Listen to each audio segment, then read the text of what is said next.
Good morning. This is Samuel Jacob Kirchner, voice of the Breeze, welcoming you to our Saturday morning live stream meditation hangout. Today I want to do it a little bit differently in that it's going to be more like a podcast. I'm going to play an interview that I had yesterday with Quinn McCarthy at his studio. We taped the interview and then I did a meditation, and I'm going to play both the interview and the meditation. And the topic was clearing your energy and refreshing your soul. So I'm going to move a little bit out of this picture. Let nature, the nature that I'm sitting in the midst of, be featured as the full player here and play it. And I'll talk to you a little bit later, back in person.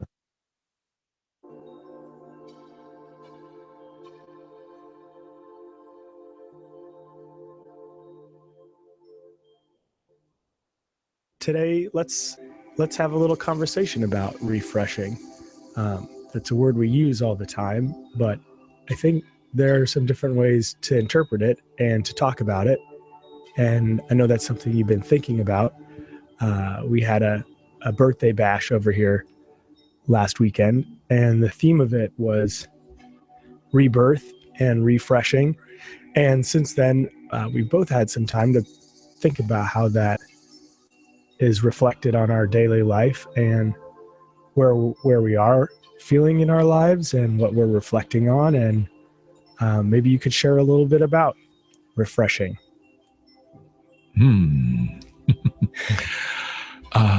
Maybe I can. So, I think I may have told you that I read in one of the morning papers this week Elton John speaking to Ed Sheeran and saying to him that he should take some time to refresh his soul, maybe disappear a little bit from the business, and that he's been seen too much and that he's exhibiting signs of soul not so fresh. And I kind of liked the way he said it. I mean, I thought the whole idea of refreshing your soul is refreshing your essence, rejuvenating.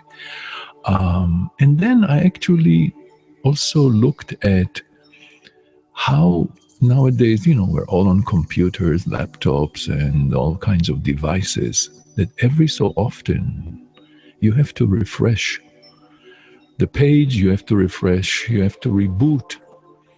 Otherwise, it gets sluggish. So why should our system, our energy be so different? And yes, there are so many ways to refresh our energy, clear it, and I guess refreshing the soul is a little bit of, it's more something to address, perhaps. What does it really mean? I can give an example of this morning when I really woke up in a very nice, spacious way. I did my morning thing and I was getting ready to actually come for this recording, which, as you know, involves taking the subway from Grand Central to Greenpoint or Jackson Heights, and then walking through the Pulaski Bridge to get to your studio. And on my way, I got the AM New York paper, which I try to peek at every day. And I saw this big headline that President Trump has bombed Syria. And I didn't even read the whole thing, but I noticed immediately this rush of anxiety and a knee-jerk reaction that kind of had me. I didn't really have it.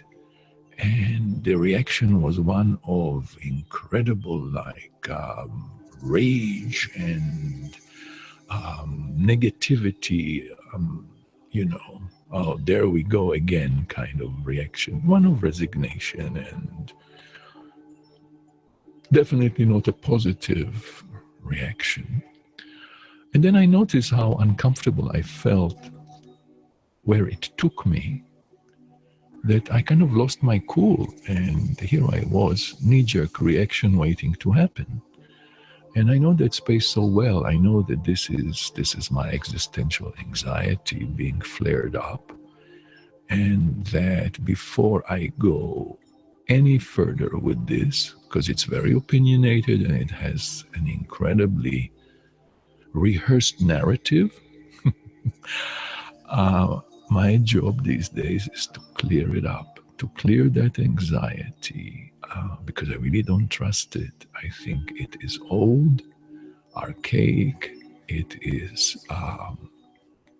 comes from a traumatic place, and it can be predicted. There is nothing authentic about it. And since I do want to be authentic, I do want to be present, I want to be fresh, I need to refresh my soul. In that way, I need to clear my energy of that anxiety before I go any further. And lucky me, I have this practice that I've been doing for quite some time, and I breathe love into the anxiety, into my reaction. And really, in no time, it doesn't take too long for me to refresh my soul in that way, to clear my energy, and then I can really trust what is my response rather than my reaction. And I'm in a very different place right now about it. It's not even that I have a whole story. I mean, what do I know? But I'm much more in that place of I'm feeling more connected to myself rather than being separate and in division and reactive and anxious. I'm calm. I'm open. Yeah, I'm open. Um, there's no rigidity right now, and I'm feeling happy with myself. So, yeah, really, why should the news? Of course, I mean, you hear about these horrible things that are happening right now, like recently, this week, all this horrible gassing of children in Syria, and you can't but have, I mean, your humanity reacts in a way of revolt and disgust and fear and outrage. But do we have to stay there in order to be effective or do something about it? What can we do about it anyway? What can I do here in New York about it other than start to post on Facebook and my reaction and spread it out, and talk to people about it? Yes, of course, there is some relief that comes with that, but I don't want to stay there in that place. I mean, I really believe that I'm much more effective and I'm much more sensible.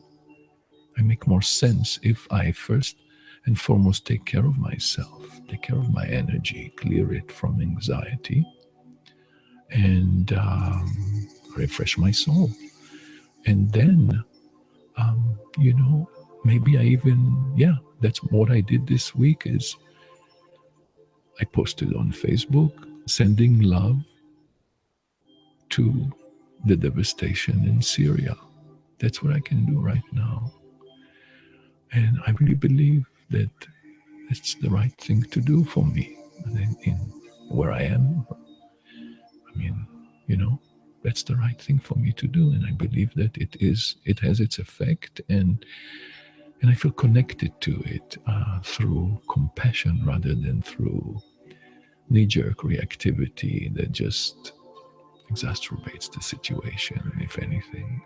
Samuel, how would you react to someone who would say, well, you can't just sit there and calmly accept or resign yourself to these terrible things that are happening, and it just makes people apathetic. What's the difference between what you're talking about and someone who might hear it that way? Yeah. Well, first of all, somebody who might hear it that way, they have to take responsibility for hearing it that way. You said two things, apathetic and resignation, none of which I felt. I did not feel apathy, nor did I feel resignation. Nor do I say that, you just sit there and do nothing. What I am saying is, first and foremost, take care of your anxiety. Take care of your energy. It is your job. It is my job, because it's old anxiety that is waiting to get triggered. And what good am I going to be? What good am I, just knee-jerk reacting? What good is that going to do? So what I'm saying is, if you take care of your energy and you clear your anxiety, refresh your soul, you then can see what you want to do, but in a much more sensible way, rather than just be reacting and adding more negativity, more panic, more aggression to the situation. It's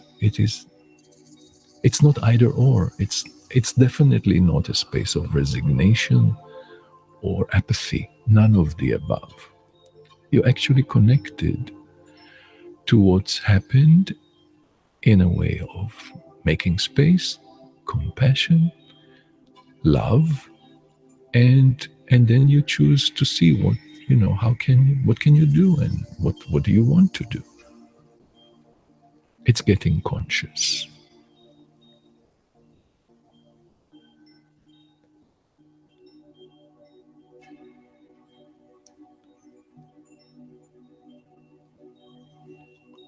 Well, the question is how to do that, how to intercept in the knee-jerk reaction, the anxiety that comes up, which is absolutely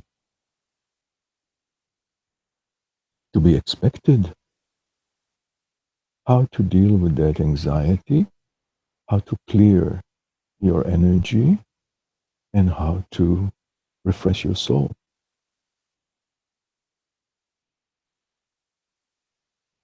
So I'd like to share with you now a meditation. That's the next part of this interview that we recorded yesterday, that's geared to help you clear your energy and refresh your soul. Make an intention to clear your energy and refresh your soul.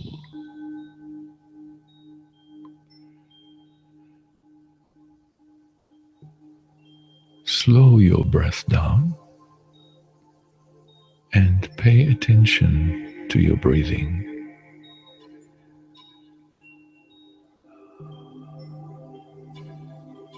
Notice the air brushing your nostrils as you breathe in on the higher chime, and as you breathe out on the lower chime.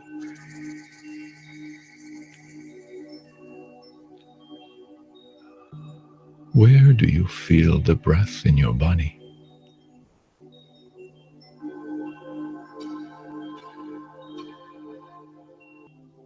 Gently connect to the breath of life, breathing love, kindness, and compassion into you 20,000 times a day,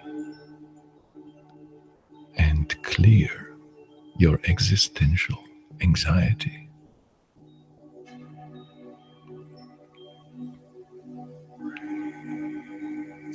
Notice where you're struggling with the breath. On the inhale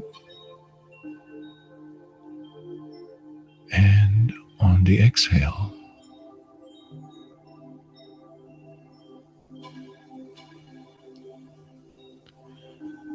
breathe love. Let the breath wash clear and heal the struggle in your breath. Find refuge in the breath.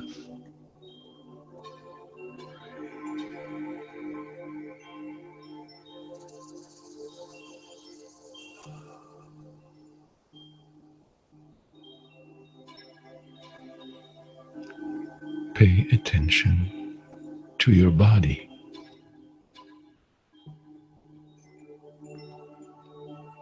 Notice places of tightness, pain, and numbness.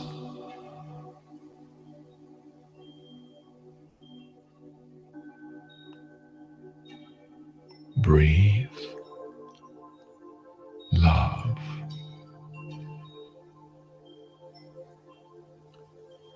Open your heart to the breath and allow it to wash clear and heal the tight places, the pain, and the numbness in your body.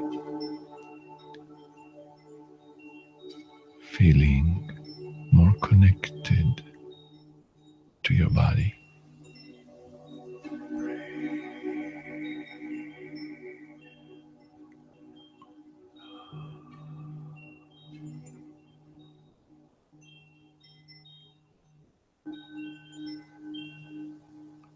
Pay attention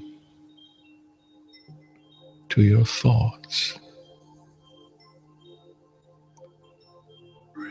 Notice negative, scary, cynical, and mistrustful thoughts.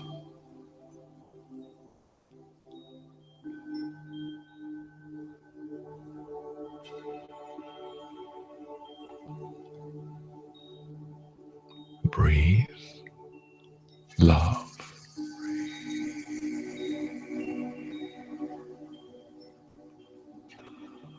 Open your heart to the breath and allow it to wash clear and heal the negativity in your mind. And feel more trusting in life.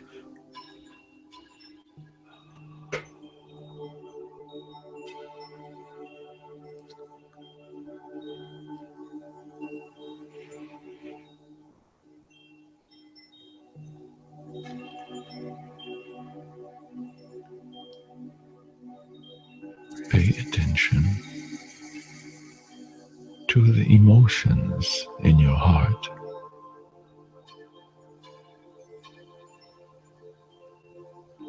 Notice negative, stuck, and painful feelings of loss and hurt.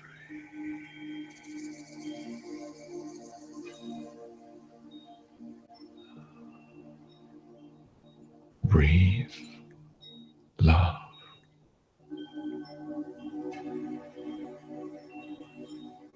Open your heart to the breath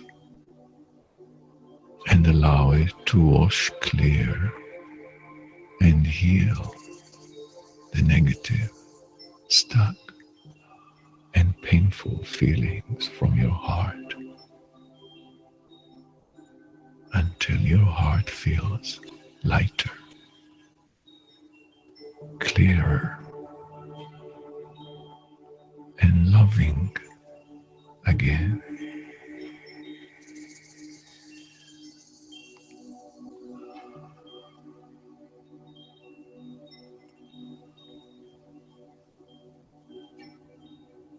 Pay attention to your old existential anxiety and allow the breath to wash clear and heal your existential anxiety.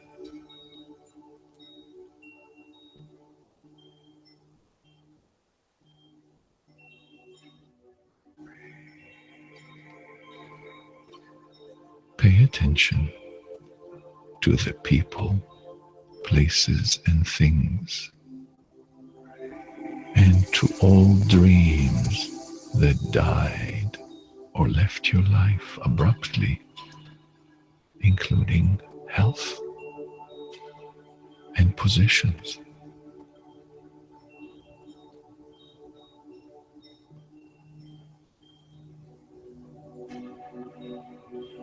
Open your heart to the breath and allow it to wash clear and heal your old losses and dead dreams.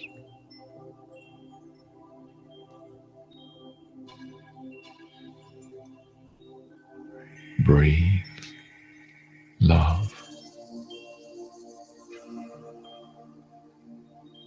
Let the breath wash clear and fill with love any painful voids, compulsions, and addictions.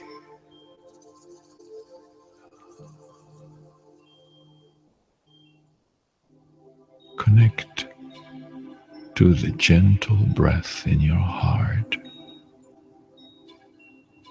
and let it be pure, free of intrigue, cynicism, negativity, and fear.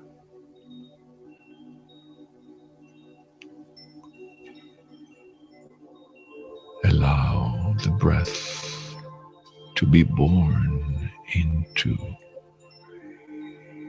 your new original self, celebrating,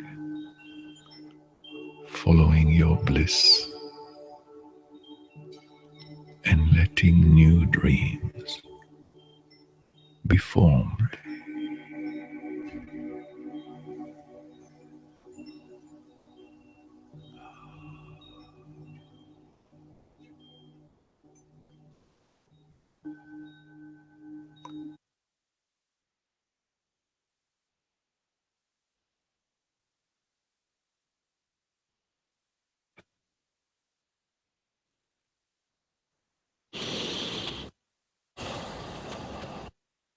Letting new dreams be formed.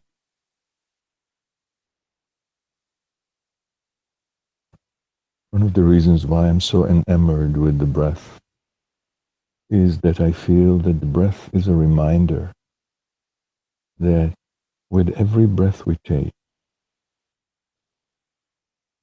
we are breathing in new life and letting go of maybe the dead old life.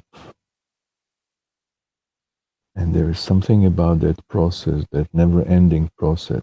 I don't even think it really ends at our so called death. We just go into a bigger breath, one that we really don't need to make any efforts to breathe because it's breathing us. And in a sense, in working with the breath, in having a breathing practice, you really come to that place in which you stop efforting at breathing. Actually, life is breathing us. We are kidding ourselves thinking that we are doing the breathing. We are doing something, but I think that that something is not even a doing, it's an allowing. So being allowing to be breathed by life is that exquisite place of oneness, back to Eden. And I know it's tough to deal with that kind of a concept when there's all these horrible things happening around us and sometimes in our own lives. And the question is, um, and it's a question I've asked myself my whole life. Um, what does it take to survive? What does it take to thrive through these incredible challenges that we go through? And one being the gassing of the people in Syria this week.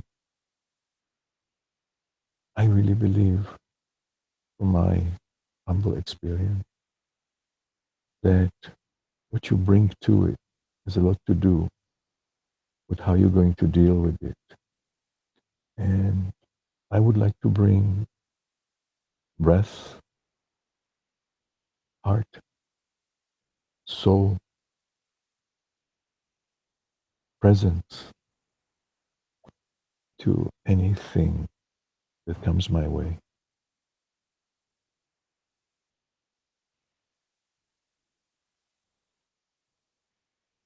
This is a particularly auspicious time of rebirth, of newness, of rejuvenation, renewal. Um, Passover, Easter, life.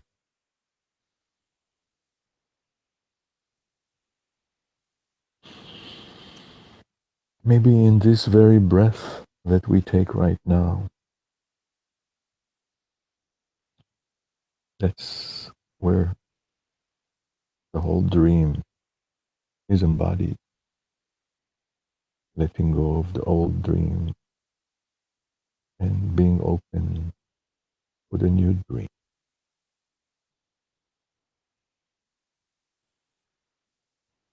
I am remembering right now a poem. It's called also The Four Precepts that I learned years ago when I was studying Zen Buddhism meditation, Zen Buddhist meditation. And it goes like that. Caught in the self-centered dream, only suffering, holding to self-centered thoughts, exactly the dream. Each moment, life as it is, the only teacher. Being just this moment, compassion's way.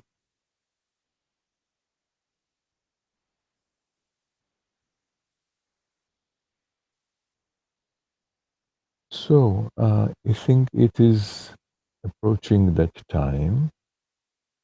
Um, Before I say goodbye and adieu, I want to let you know that we're doing this every Saturday morning.